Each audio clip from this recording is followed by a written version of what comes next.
ജിനെക്സ് technical ക്യാമ്പസിൻ്റെ PSc basic electrical engineering പ്രോഗ്രാമിൻ്റെ ഭാഗമായിട്ടുള്ള AC സർക്യൂട്ട്സ് എന്ന് പറഞ്ഞ ക്ലാസ്സിലേക്കാണ് നമ്മൾ പോകുന്നത്. ഈ വീഡിയോയിൽ നമ്മൾ ബേസിക് AC സർക്യൂട്ട്സിനെ പറ്റിയായിരിക്കും പറയുന്നത്. AC സർക്യൂട്ട്സിൽ നമ്മൾ നേരത്തെയുള്ള വീഡിയോയിൽ DC സർക്യൂട്ട്സിനെ പറ്റി പറഞ്ഞതുപോലെ ബേസിക് സർക്യൂട്ട് എലമെന്റ്സ് എന്ന് പറയുന്നത് 3 പേര് തന്നെയാണ്: resistance, inductance and capacitance. AC ആയാലും DC ആയാലും ഏതൊരു ഇലക്ട്രിക്കൽ സർക്യൂട്ടിൻ്റെ ബേസിക് കമ്പോണൻസ് അവർ 3 പേരും തന്നെയാണ്. പക്ഷേ DCയിൽ നിന്ന് AC-യിലേക്ക് വരുമ്പോൾ, ഓൾട്ടർനേറ്റിംഗ് കറണ്ടിലേക്ക് വരുമ്പോഴത്തേക്ക് ഇൻഡക്റ്റൻസിൻ്റെയും കപ്പാസിറ്റൻസിൻ്റെയും ബേസിക് സ്വഭാവത്തിന്, ബിഹേവിയറിന്, നേച്ചറിന് കുറച്ച് വ്യത്യാസങ്ങളുണ്ടാകും. റെസിസ്റ്റൻസ് എന്ന് പറയുന്ന ആൾക്ക് ഏകദേശം ബേസിക്കായിട്ട് ഒരേ സ്വഭാവം തന്നെയായിരിക്കും, DC ആണെങ്കിലും AC ആണെങ്കിലും. റെസിസ്റ്റൻസ് എന്താണെന്ന് ബേസിക്കലി നമ്മൾ പറഞ്ഞായിരുന്നു ഇൻട്രൊഡക്ഷൻ വീഡിയോയിൽ. Resistance is the basic property of a material to oppose flow of current. കറണ്ടിനെ അല്ലെങ്കിൽ ഫ്ലോ ഓഫ് ചാർജസിനെ ഒപ്പോസ് ചെയ്യാനുള്ള കഴിവിനെയാണ് റെസിസ്റ്റൻസ് എന്ന് വിളിക്കുന്നത്. റെസിസ്റ്റൻസ് എന്ന് പറയുന്ന ക്വാണ്ടിറ്റി ഒരു റിയൽ ക്വാണ്ടിറ്റിയാണ്. കുറച്ചും കൂടെ ക്ലിയർ ആയിട്ട് പറയുവാണെങ്കിൽ resistance does not depend on frequency or time. അതായത് ഒരു റെസിസ്റ്ററിന് കുറേ നേരം സപ്ലൈ കൊടുക്കുകയോ കുറേ നേരം സപ്ലൈ ഇല്ലാതിരിക്കുകയോ ചെയ്യുമ്പോഴത്തേക്ക് സമയവുമായിട്ട് ബന്ധപ്പെട്ട് റെസിസ്റ്റൻസിന് യാതൊരു ചേഞ്ചും ഇല്ല എന്നുള്ളതാണ് കൺസെപ്റ്റ്. കുറേ നേരം സപ്ലൈ കിട്ടിക്കൊണ്ടിരുന്നാൽ റെസിസ്റ്റൻസിൻ്റെ സ്വഭാവത്തിന് ഒരു ചേഞ്ചും ഉണ്ടാകുന്നില്ല. അതേപോലെ ഒരുപാട് നേരം സപ്ലൈ ഇല്ലാതിരുന്നിട്ട് പെട്ടെന്ന് സപ്ലൈ കിട്ടുമ്പോഴും റെസിസ്റ്റൻസിൻ്റെ ബേസിക് നേച്ചറിന് ചേഞ്ച് ഒന്നും ഉണ്ടാകുന്നില്ല. അതുകൊണ്ടാണ് റെസിസ്റ്റൻസിനെ ഫ്രീക്വൻസി ഇൻഡിപെൻഡൻ്റ് എന്നും കുറച്ചുകൂടെ ക്ലിയർ ആയിട്ട് ടൈം ഇൻഡിപെൻഡൻ്റ് എന്നും നമ്മൾ ക്ലാസിഫൈ ചെയ്യുന്നത്. Therefore, resistance is a real value. നമുക്കറിയാവുന്ന പോലെ +2 മാത്തമാറ്റിക്സിൽ നമ്മൾ കോംപ്ലക്സ് നമ്പർ എന്ന് പറയുന്ന ഒരു പോർഷൻ പഠിച്ചിട്ടുണ്ട്. Where a complex number has 2 parts, a real part and an imaginary part.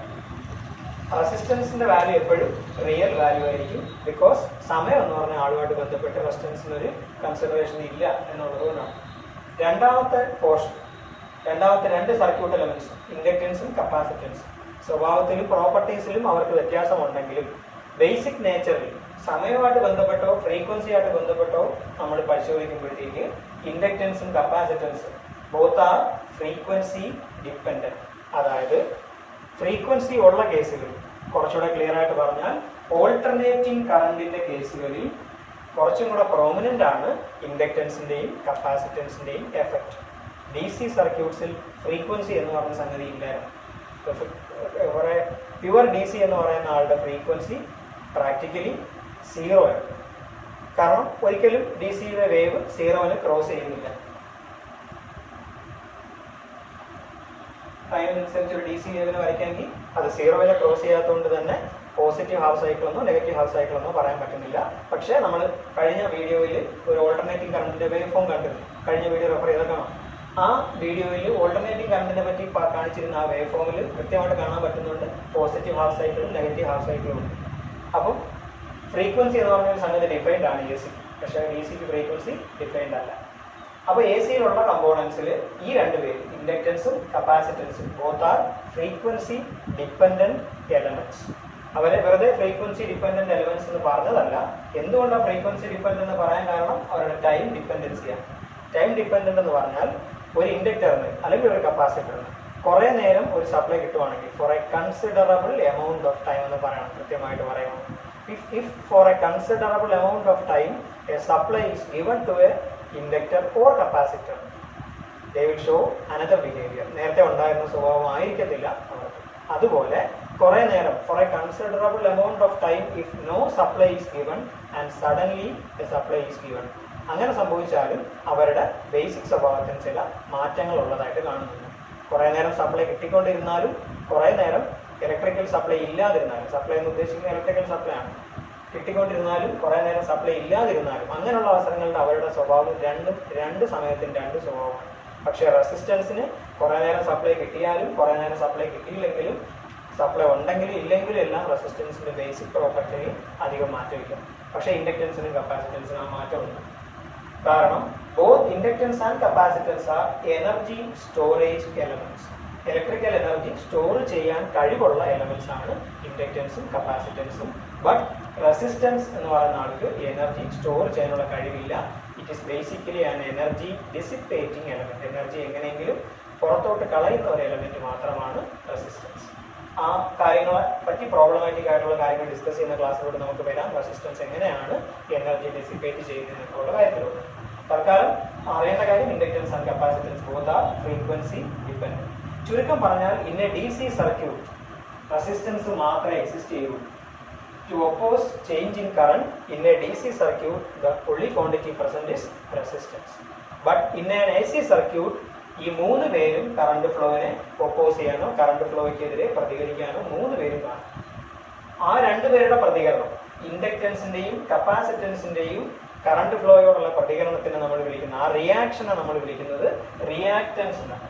The reaction offered by inductance or capacitance to the flow of current is called reactance. അതുകൊണ്ടാണ് ആ ക്വാണ്ടിറ്റിനെ reactance എന്ന് വിളിക്കുന്നത്. Reaction offered, ഇൻഡക്റ്റൻസും കപ്പാസിറ്റൻസും എന്ത് പ്രതികരണമാണ് AC current ഫ്ലോയോട് നടത്തുന്നത്, അതിന്റെ പേരാണ് reactance. It is classified into XL and XC. It is basically denoted by the symbol X. Resistance പോലെ തന്നെ റിയാക്റ്റൻസിന്റെ യൂണിറ്റും ഓം ആണ്. റിയാക്റ്റൻസിനെ രണ്ടായി ക്ലാസിഫൈ ചെയ്തിട്ടുണ്ട്. ഇൻഡക്റ്റൻസിന്റെ റിയാക്റ്റൻസ് അല്ലെങ്കിൽ reaction offered by an inductance is called inductive reactance. Reaction offered by a capacitance is called capacitive reactance. എല്ലാ ക്വാണ്ടിറ്റികളുടെയും ബേസിക് യൂണിറ്റ് ഓം തന്നെയാണ്. വാട്ട് ഇസ് ഇസെഡ് അതും കൂടെ നമുക്ക് പറയാം.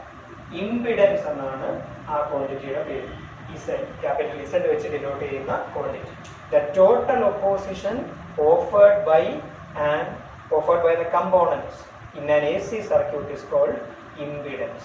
ഒരു AC സർക്യൂട്ടിൽ അതിലെ കമ്പോണൻസ് എല്ലാം കൂടെ കറണ്ട് ഫ്ലോയ്ക്ക് കൊടുക്കുന്ന എതിർപ്പിനെ ടോട്ടലായിട്ട് വിളിക്കുന്ന പേരാണ് ഇംപിഡൻസ്. ഇംപിഡൻസ് എന്ന് പറഞ്ഞ ക്വാണ്ടിറ്റി DCയിൽ ഡിഫൈൻ ചെയ്യുവാണെങ്കിൽ impedance is equal to resistance. കാരണം അവിടെ എതിർക്കാൻ റെസിസ്റ്റൻസ് മാത്രമേ ഉള്ളൂ. പക്ഷേ AC സർക്യൂട്ട്സിൽ ഈ മൂന്ന് പേരുമുണ്ട്. Therefore റെസിസ്റ്റൻസ്, റിയാക്റ്റൻസുകൾ XLO XCO വരാം. The sum of resistance and reactance is called impedance. Sum എന്ന് പറയുമ്പോഴത്തേക്ക് ഓൾജിബ്രൈക് സം അല്ല, ഫേസർ സം ആണ്. എന്താണ് ആ കാര്യങ്ങൾ എന്നുള്ളത് നമുക്ക് ഡീറ്റെയിൽ ആയിട്ട് പഠിക്കാൻ നേരത്തെ കുറച്ചും കൂടെ ഡീറ്റെയിൽ ആയിട്ട് തന്നെ പറയാം.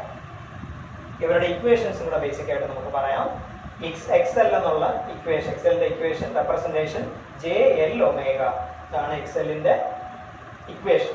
XL എന്ന് പറഞ്ഞാൽ ഇൻഡക്റ്റീവ് റിയാക്റ്റൻസ്.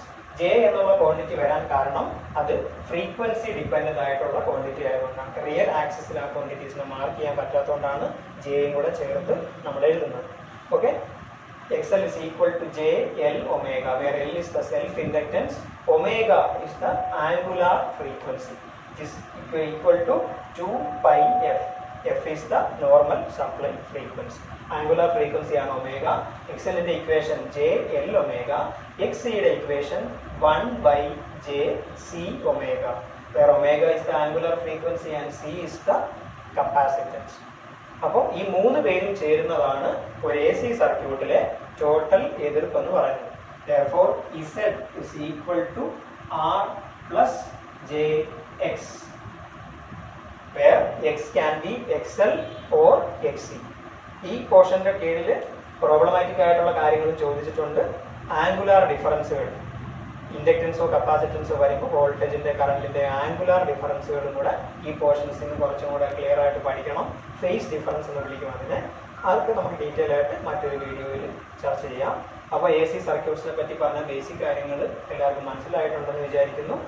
ഈ വീഡിയോ ഇഷ്ടപ്പെടുവാണെങ്കിൽ like, share and subscribe the next technical campus videos.